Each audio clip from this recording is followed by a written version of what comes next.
रेशे की बात कर रहे थे। इसमें हमने हमारा टॉपिक चल रहा था वस्त्र बनाने की प्रक्रियाएं, यानी वस्त्र जो बनाते हैं वह कौन कौन सी प्रक्रियाओं से होकर गुजरता है। तो उसमें क्या था, सबसे पहले मैंने बताया कि वस्त्र बनाने की जो प्रक्रिया है उसमें सबसे पहला है कपास के रेशे के जो कोए होते हैं उनको एकत्रित करना, फिर उनका था कोटना या बिनोलों को अलग करना। उसमें था कि बिनोले किस प्रकार से अलग किए जाते हैं, हाथ के द्वारा, छड़ के द्वारा और मशीन के द्वारा। फिर उसके बाद प्रोसेस आती है गांठें बनाना। गांठें बना ली, जो भी रेशे इकट्ठे हुए उनकी क्या है अलग अलग गांठें या बोरों में भरकर उनको इकट्ठा कर लिया जाता है और उनको इंडस्ट्रीज में पहुंचा दिया जाता है। बाद में उसके क्या करते हैं कि गांठों को मशीन इंडस्ट्रीज में ले जाकर उनको गांठों को खोलते हैं और उनको क्या है आपस में मिला देते हैं। उनकी जो धूल मिट्टी जो एक्स्ट्रा उसमें फंसे होते हैं वो क्या है उसमें से निकाल देते हैं। फिर उसके बाद है गांठें खोलने के बाद उसमें आती है धुनाई की प्रक्रिया। धुनाई की प्रक्रिया में क्या करते हैं, उसमें इन दोनों को क्या है मशीनों से इनमें रेशों को क्या है अच्छे से मिक्स कर लिया जाता है और उनको कूटा जाता है। अब बात करते हैं कंघी करना। धुनाई में क्या है रेशे कुछ हद तक क्या हो जाते हैं समानांतर हो जाते हैं। कंघी अब आता है कंघी। कंघी में क्या था, कंघी या कोम्बिंग करना। जैसे कि मैंने बताया था हम अपने बालों को सीधा करने के लिए क्या करते हैं, कंघी करते हैं। तो इसी प्रकार से रेशों को सीधा करने के लिए उसमें से कोम्बिंग करते हैं। वो मशीनों के द्वारा भी आजकल क्या मशीनों के द्वारा ही ये कार्य किया जाता है। तो इसमें क्या है रेशों को पैरेलल बनाने के लिए, समानांतर बनाने के लिए उसमें से कंघी में जो रोलर्स होते हैं उनके बीच में से निकाले जाते हैं, जिससे क्या है लंबे रेशे एक तरफ हो जाते हैं, छोटे रेशे एक तरफ हो जाते हैं। फिर उसके बाद था पूनी बनाना यानी स्लाइडिंग करना। स्लाइडिंग में क्या था कि उसमें इच्छा के अनुसार क्या है उसमें पूनियां बनाई जाती हैं और फिर इन पूनियों से क्या बनाए जाते हैं, पूनियों की फिर बाद में क्या की जाती है कताई की जाती है और कताई के बाद इनको क्या है इच्छा अनुसार जो भी इनमें ट्विस्ट दे दिए जाते हैं और इनके क्या है अलग अलग इनको लच्छियों में, गुच्छी में और उनमें बॉबिन्स पर, तो इनमें इनको लपेट लिया जाता है। उसके बाद आती है ये तो सारा था धागे को बनाने की प्रक्रिया थी। फिर उसके बाद है धागे से क्या बनाने की, वस्त्र बनाने के लिए उसमें क्या की जाती है, वीविंग की जाती है। वीविंग यानी बुनाई प्रक्रिया। मैंने बताया था वीविंग में क्या है दो प्रकार के धागे को काम में लिया जाता है, एक ताना और एक बाना। ताने बाने के द्वारा क्या है वस्त्र का निर्माण किया जाता है, जिसमें काफी सारी क्या है जो वीविंग्स होती हैं, वीविंग के प्रकार हैं। जैसे साटिन बुनाई के प्रकार हैं, जैसे साटिन है, सादी बुनाई है, ट्विल है, जेकार्ड है और रिब वीव है। तो इस प्रकार की काफी सारी वीव्स हैं जिनके द्वारा क्या है उनको फैब्रिक को बनाया जाता है। फिर उसके बाद आती है हमारे आज का जो है बुनाई होने के बाद क्या है अब क्या है वस्त्र हमारा बनकर तैयार हो गया। अब क्या है उसमें क्या की जाती है, परिसज्जा की जाती है। परिसज्जा या फिनिशिंग।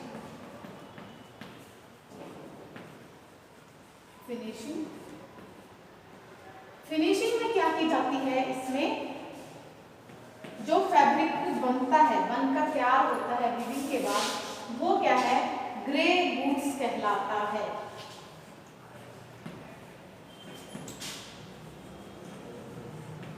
ग्रे गुड्स कहलाता है क्योंकि जो ये कपड़ा होता है वो क्या है पहनने के लायक नहीं होता। जो ये कपड़ा होता है वो पहनने के लायक नहीं होता क्योंकि क्या है एक तो इसके ऊपर क्या है पीलापन होता है, दूसरा इसके ऊपर बहुत सारे क्या है धब्बे, धूल, मिट्टी वगैरह इसके ऊपर फंसे रहते हैं और ये क्या है इसमें किसी प्रकार की परिशुद्धता न होने से ये क्या है पहनने के लायक नहीं होता है। इसलिए क्या है गर्दे से जो उतरा हुआ कपड़ा होता है वो क्या कहलाता है, ग्रे गुड्स कहलाता है। इसको पहनने के लायक बनाने के लिए इसमें क्या की जाती है, परिसज्जाएं दी जाती है, फिनिशिंग दी जाती है। फिनिशिंग है वो कई प्रकार की हो सकती है, जैसे कि क्या है उसमें परमानेंट फिनिश का देते हैं, स्थाई प्रेस है, सिकुड़न रोधी परिसज्जा है, सिकुड़न रोधी परिसज्जा,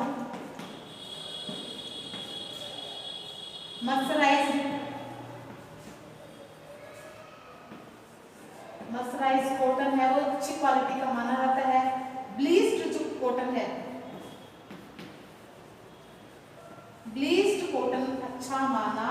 जाता है, क्योंकि क्या है इसमें जो इम्प्योरिटीज होती हैं वो क्या है ब्लीचिंग के द्वारा, विरंजन के द्वारा क्या है उनको हटा दिया जाता है। और क्या है इसमें जैसे कि क्या है उनको परमानेंट अग्निरोधक परिसज्जाएं हैं, इस प्रकार के क्या है काफी सारे जो परिसज्जाएं हैं वो, जैसे इनके ऊपर जब कपड़ा बनाते हैं तो इनके ऊपर क्या आ जाते हैं रोए आ जाते हैं, तो रोए भी उठाने का काम क्या है फिनिशिंग कहलाता है। तो इस प्रकार से क्या है काफी सारी परिसज्जाएं हैं जो क्या है कपड़ा बनने के बाद उसमें दी जाती है, और अपने जिस प्रकार में का कपड़ा उसका बनाना है, जिस पर्पज के लिए उसे बनाना है, तो उनको वो परिसज्जाएं दे दी जाती है। जैसे कि क्या है अग्निरोधक बनाना है, यानी अग्निशमन वाले जहाँ पर फायर ब्रिगेड में जो भी वर्कर्स हैं उनके लिए क्लोथिंग बनानी है, तो उसके लिए क्या है अग्निरोधक परिसज्जा दी जाती है, ताकि क्या है उस पर आग, कपड़े को आग ना पकड़े।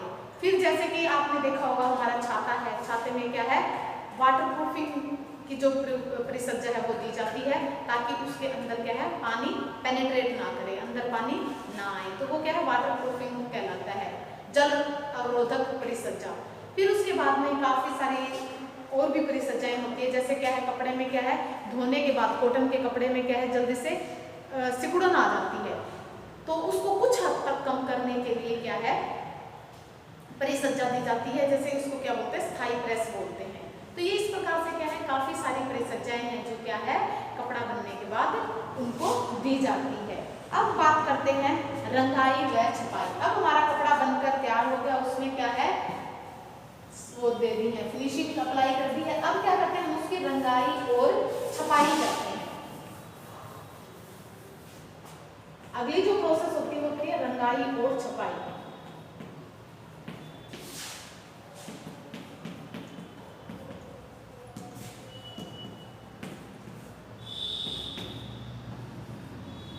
Dying and printing.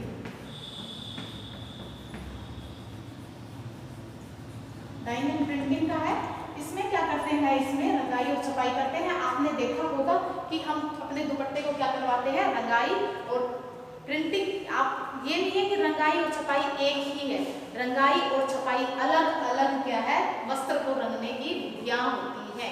रंगाई में क्या है फैब्रिक में जो कलर होता है वो अंदर तक पेनिट्रेट कर जाता है, उसके रोए में अंदर तक। और जो प्रिंटिंग होती है छपाई होती है उसमें क्या है जो भी हम प्रिंटिंग करते हैं, जैसे आपने देखा होगा पेंटिंग कलर करते हैं तो वो क्या कहलाती है छपाई कहलाती है। तो इस प्रकार से क्या है जिस भी हमें जो भी डिजाइन चाहिए होता है, जिस भी पर्पज के लिए चाहिए होता है उस प्रकार की उसके ऊपर प्रिंटिंग कर दी जाती है। तो ये क्या है अलग अलग क्या है रंगाई और छपाई की विधियों के द्वारा संभव होता है। अब क्या है इसमें जैसे डिस्चार्ज प्रिंटिंग है, रोलर प्रिंटिंग है, स्क्रीन प्रिंटिंग है, ब्लॉक प्रिंटिंग है, काफी सारी इसमें क्या है विधियां होती है। ब्लॉक है, स्क्रीन है, डिस्चार्ज है, डिस्चार्ज प्रिंटिंग है, रजिस्ट प्रिंटिंग है। तो ये क्या है सारी प्रिंटिंग के मेथड्स हैं। ये क्या है आगे हम इनको सारों को डिटेल से करेंगे। फिर इसके बाद हमारी ये तो ठीक है क्या थी सारी वस्त्र बनाने की प्रक्रिया है। अब हमारा वस्त्र बनकर तैयार हो गया। कई बार क्या होता है कि वस्त्र को जब धागा बना रहे होते हैं उस स्टेज पर इसको रंग दिया जाता है। कई बार क्या होता है वस्त्र बनने के बाद उनको क्या है रंगाई और छपाई की जाती है। ये सारी हमारी प्रोसेस कंप्लीट हो गई। अब उसके बाद हम करते हैं कपास के रेशे की विशेषताएं। कोई भी चीज हो उसमें क्या है कोई भी रेशा है या कोई भी वस्तु है उसमें क्या है कुछ क्या है विशेषताएं भी होती हैं। तो वो विशेषताओं के बारे में हम आज डिस्कस करेंगे कि कौन कौन सी कपास के रेशे में विशेषताएं होती हैं। कपास की विशेषताओं को दो भागों में बांटा गया है। इसे क्या है कपास की विशेषताएं। विशेषताओं को दो भागों में बांटा गया है। टू टाइप्स होते हैं। पहला है इसमें भौतिक विशेषता। भौतिक विशेषता। दूसरी है इसमें रासायनिक विशेषता।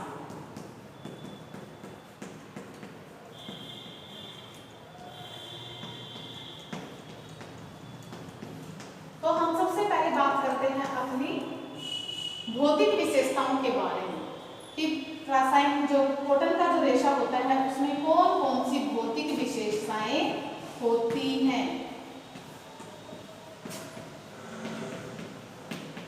सबसे पहले बात करते हैं भौतिक विशेषताओं के अंदर, बात करते हैं इसमें रासायनिक इसका है संगठन की बात करते हैं, यानी कंपोजिशन की बात करते हैं। कंपोजिशन की बात करते हैं कि क्या क्या इसके अंदर होता है। इसमें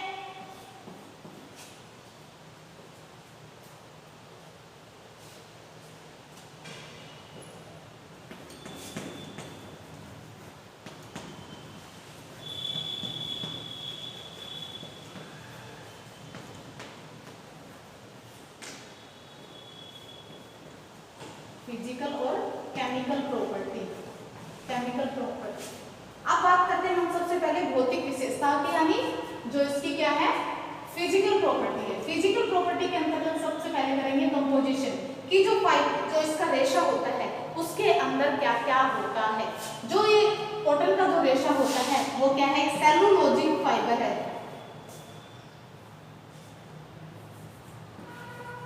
सेलुलोजिक फाइबर है, यानी इसके अंदर क्या होता है, सेलुलोज होता है। सेलुलोजिक भी बोलते हैं इसको, सेलुलोज भी बोल देते हैं, यानी सेलुलोज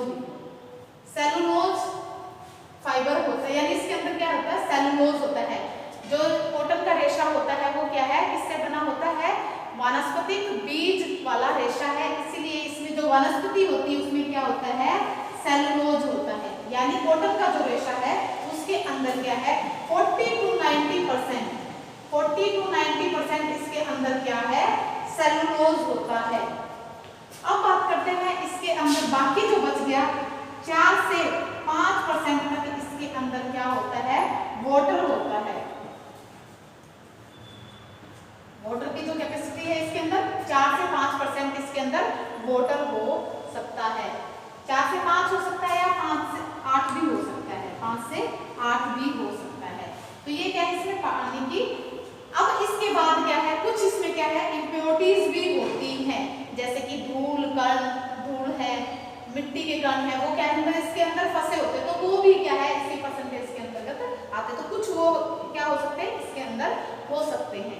तो ये क्या है, और जो सबसे अच्छा जो इसका रेशा बताया जाता है, जैसे मैंने पहले बताया था, वो क्या कहलाता है, सबसे जो अच्छा रेशा है वो क्या है, ब्लीच्ड कॉटन कहलाता है। ब्लीच्ड कॉटन क्या है, सबसे शुद्ध रेशा है। यानी जो ग्रे गुड्स होता है उसको क्या कर देते हैं, ब्लीच करने के बाद क्या है ये शुद्ध बन जाता है, शुद्ध रेशा बन जाता है। तो इसलिए क्या कहलाते हैं, सबसे शुद्ध रेशा कौन सा होता है, ब्लीच्ड कॉटन होता है। तो ये थी हमारी कंपोजिशन की। कंपोजिशन में अब क्या है, इसका फॉर्मूला होता है। एक फॉर्मूला क्या है इसके अंतर्गत,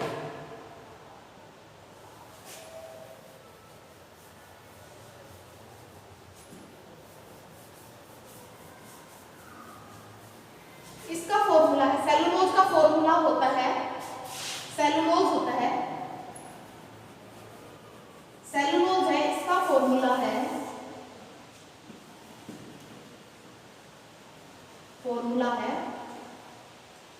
C6H10O5 और ये इसका होल हो गया N।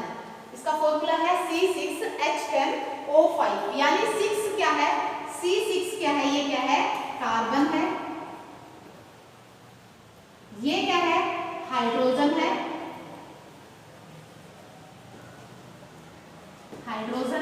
और ये क्या है ऑक्सीजन है। यानी 6 इसमें क्या होते हैं, कार्बन होते हैं, और 10 क्या होते हैं, 10 अणु जो होते हैं हाइड्रोजन के होते हैं, और जो 5 जो होते हैं वो क्या है ऑक्सीजन के अणु होते हैं। 6 अणु कार्बन के होते हैं, ये अणु है, ये 6 अणु इसमें है कार्बन के होते हैं, 10 अणु किसके होते हैं हाइड्रोजन के होते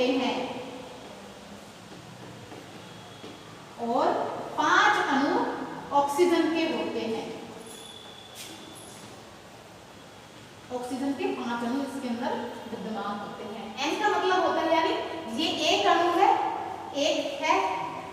एक टुकड़ा है, उसके अंदर ये होते हैं। एन का मतलब क्या है, बहुत ज्यादा क्या है, जुड़े होते हैं। ये एक हो गया, दो, ऐसे करके क्या है, लंबे रेशे, पूरा लंबा रेशा बनता चला जाता है। तो ये एन नंबर ऑफ फाइबर्स है।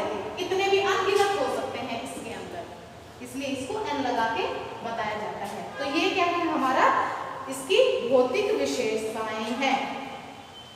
और क्या है, कपास के रेशे के ऊपर क्या है, मोम होती है, इसके ऊपर मोम चढ़ा दी जाती है। मोम क्यों, कच्ची अवस्था में इसके ऊपर क्या है, मोम चढ़ा दी जाती है। क्यों चढ़ाई जाती है, क्योंकि कपास के जो रेशे हैं वो कमजोर होते हैं, और जब उनको प्रोसेस की जाती है फैब्रिक बनाते टाइम, और जब वो मोम पर चढ़े होते हैं तो उनमें क्या बहुत सारी प्रोसेस से उनको गुजरना पड़ता है। बार बार क्या है, वो झटके के साथ टूट ना जाए, इसके लिए क्या है, उनके ऊपर कोटिंग कर दी जाती है वैक्स की। और वैक्स की कोटिंग करने से क्या है, एक तो वो जल्दी से टूटते नहीं है, यानी कमजोर नहीं होते, दूसरा क्या है, वो आपस में पास भी हो जाते हैं, सट जाते हैं, आपस में पास आ जाते हैं। तो इस प्रकार से जितने रेशे आपस में पास सटे होंगे उतना ही अच्छा क्या है, फाइबर बनता है, रेशा बनता है। अब बात करते हैं रेशे की लंबाई व व्यास की, कि रेशे की लंबाई व व्यास कितना होता है। दूसरा जो है इसमें, ये तो था हमारा कंपोजिशन के बाद में करते हैं हम